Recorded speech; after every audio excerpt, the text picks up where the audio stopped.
नाज़रीन गिरामी अस्सलामु अलैकुम वरहमतुल्लाहि वबरकातुहू। सीधी बात के ताज़ा तरीन प्राइम टाइम में आप लोगों का इस्तकबाल है। नाज़रीन गिरामी, मैं अंसार अज़ीज़ नदवी इस वक्त आप लोगों के सामने कुछ अहम तरीन ख़बरें, कुछ वायरल वीडियोस और कुछ तनकीदी तज़्ज़िये लेकर के हाजिर हुआ। तफसीलात में जाने से पहले नाज़रीन गिरामी, आप लोगों से जो दरख्वास्त होती है उस पर तवज्जो करने की अपील करूँगा।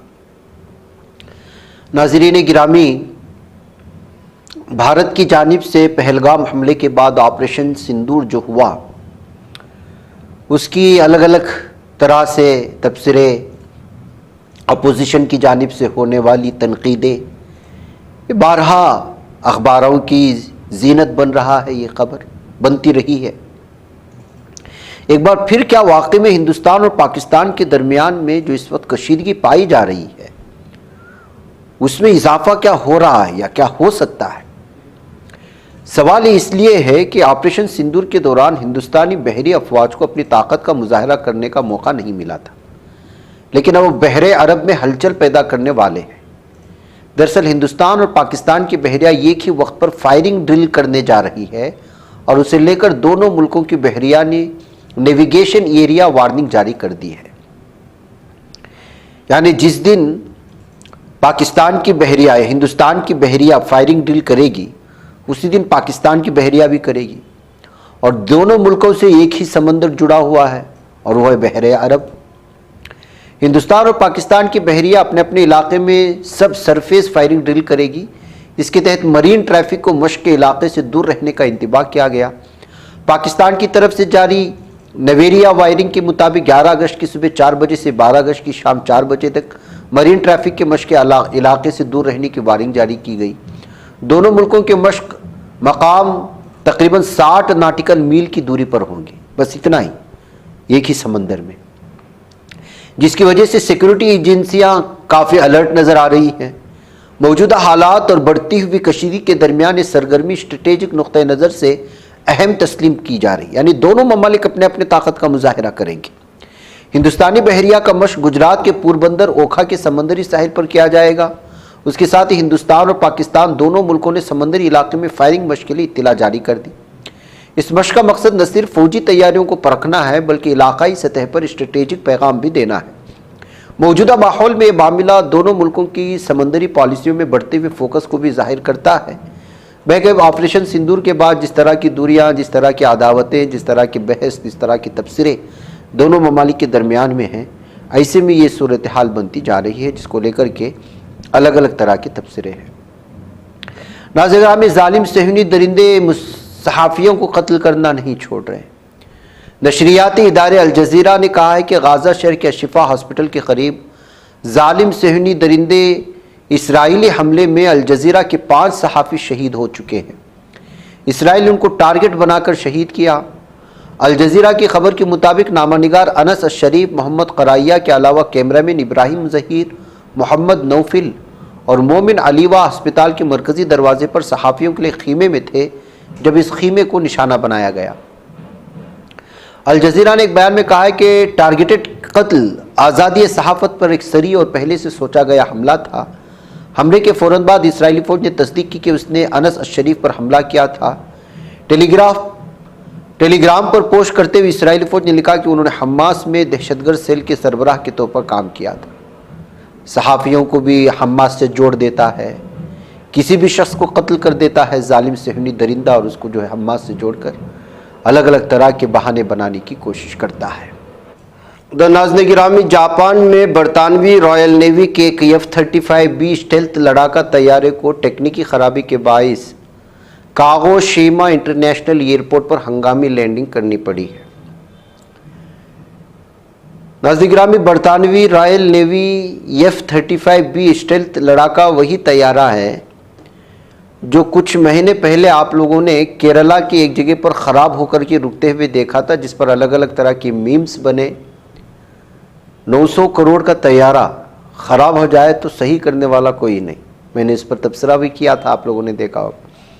अब ये दूसरा मामला है और यही F-35B स्टेल्थ लड़ाका तैयारे है जिसको मार गिराने का कई तादाद में ईरान भी दावा करता है।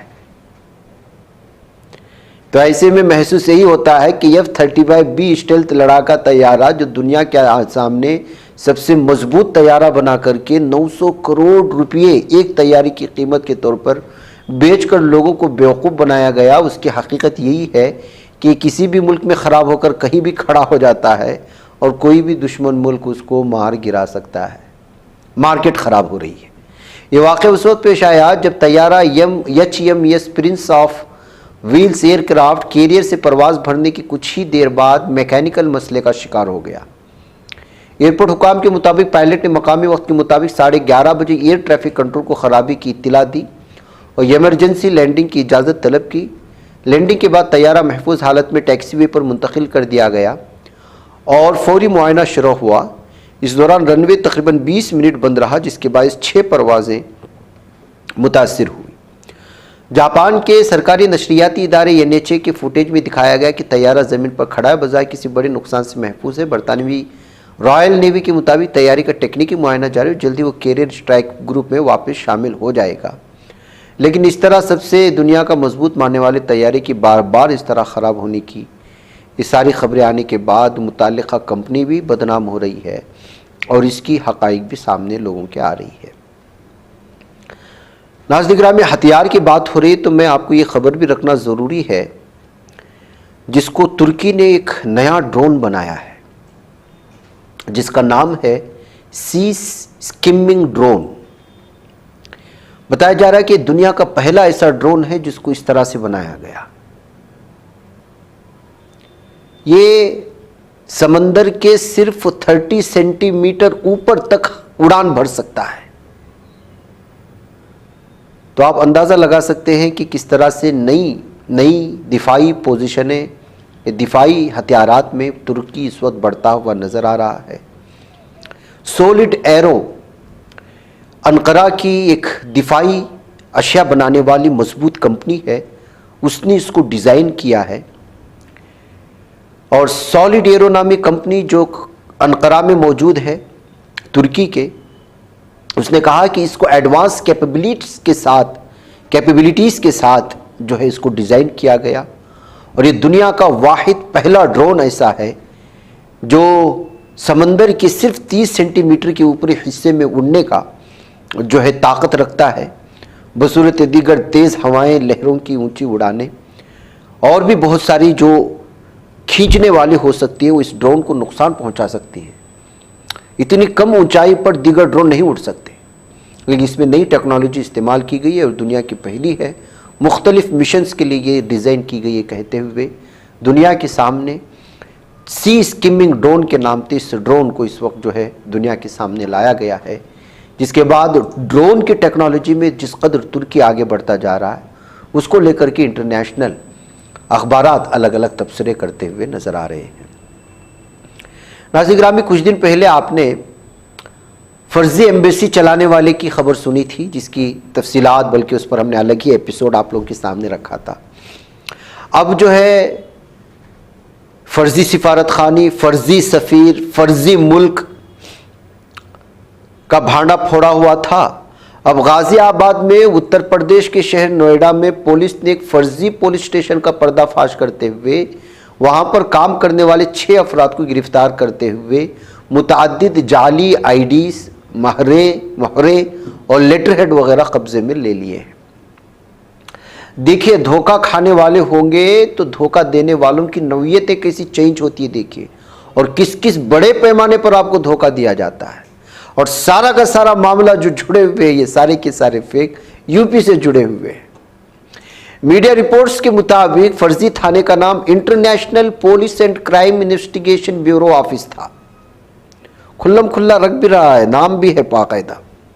गौतम बुद्ध नगर पुलिस ने अवाम को गुमराह करने, सरकारी अहदेदारों की नकाली करने, जाली दस्तावेजात, जाली शनाख्ती कार्ड, पुलिस तर्ज के निशानात का इस्तेमाल करने, अवाम से रुकूम बटोरने के इल्ज़ाम में 6 अफराद को गिरफ्तार किया। हुकाम ने इतवार को बताया खुफिया इत्तला पर कार्रवाई करते हुए पुलिस ने एक इहाते पर छापा मारा जहां मुलजिमान ने एक सरकारी एजेंसी से मुशाबा दफ्तर कायम किया था। द इंडियन एक्सप्रेस की एक रिपोर्ट के मुताबिक मुलजिमान की शनाख्त विभाष चंद्र अधिकारी, आर्ज्ञा अधिकारी, बाबुल चंद्र मंडल, पिंटू पॉल, समामद मिल, और आशीष कुमार के तौर पर की गई है। इनका तालीमी पस मंजर 12वीं जमात से लेकर कानून और आर्ट्स में ग्रेजुएट तक है। ऐसे ही नहीं है, पढ़े लिखे चोर हैं, पढ़े लिखे लुटेरे हैं। तमाम 6 अफराद असल में मगरबी बंगाल के मुख्तलिफ अजला से ताल्लुक़ रखते हैं। दफ्तर के लिए गए किराए के अहाते में एक साथ रह रहे थे। डीसीपी सेंट्रल शक्ति मोहन अवस्थी ने मीडिया को बताया कि इस ग्रोह ने मुबैना तौर पर इंटरपोल और इंटरनेशनल ह्यूमन राइट्स कमीशन के साथ रवाबित का दावा किया और कहा कि वो बैनुल अक़वामी जराइम और मुजरिमों पर काम करते हैं। उन्होंने ये भी दावा किया कि उनका बरतानिया में भी दफ्तर है। लीजिए, बात कर लीजिए। डीसीपी ने कहा कि वो खुद को एक मुतवाज़ी पुलिस तंजीम के तौर पर पेश कर रहे थे और सरकारी काम करवाने का वादा कर। उन्होंने जो लोगो इस्तेमाल किया और सरकारी पुलिस के निशान से मिलता जुलता था। सेम तो नहीं बनाया, लेकिन मिलता जुलता बनाया ताकि लोग धोखा खा जाए, लेकिन इसके लिए कोई कॉपीराइट या ट्रेडमार्क मौजूद नहीं था। इस ग्रुप ने मुबैना तौर पर मुख्तलिफ वजारतों बशमूल कबाइली उमूर, समाजी इंसाफ के नाम पर जाली सर्टिफिकेट बनाए ताकि वो खुद जायज़ जाहिर हो। उन्होंने एक वेबसाइट भी कायम कर रखी है जहां वो इन सर्टिफिकेट्स के साथ अतियात लेते थे। इनके पास से मुख्तलिफ किस्म के शनाख्ती कार्ड, स्टैम्प्स और दस्तावेज़ात के साथ 43,000 रुपये नकद और भी मुख्तलिफ चीज़ें इस वक्त जब्त कर ली गई। ये है नाज़रीन गिरामी, आजकल धोखा देने का तरीक़ा किस तरह से बदलता जा रहा है। नाज़रीन गिरामी, अब भारत में किसी भी चीज़ पर चले जाइए, मंदिर होने का दावा कर देना बहुत आसान है, क्योंकि हिंदुत्व ज़हनियत के लोग अब इसी तरह से माहौल ख़राब करने की जानिब बढ़ते जा रहे हैं।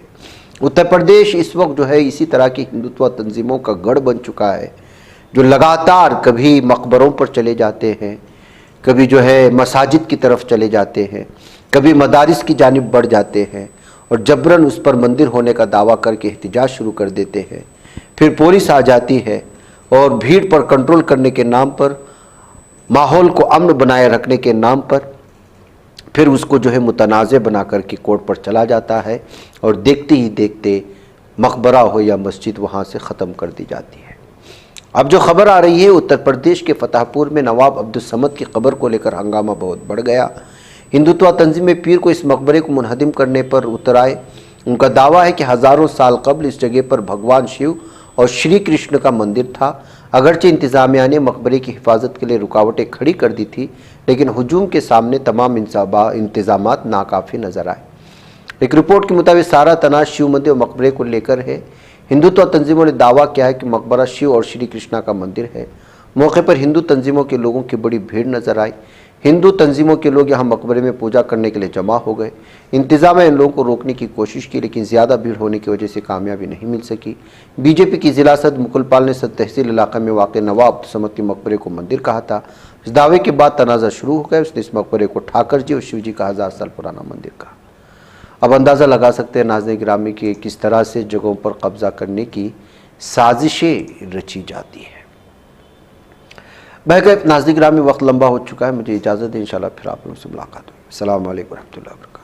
ये बच पाता है कोई सहाफ़ी की निगाहों से, मिलाता है ये लोगों को मोहब्बत की पनाहों से।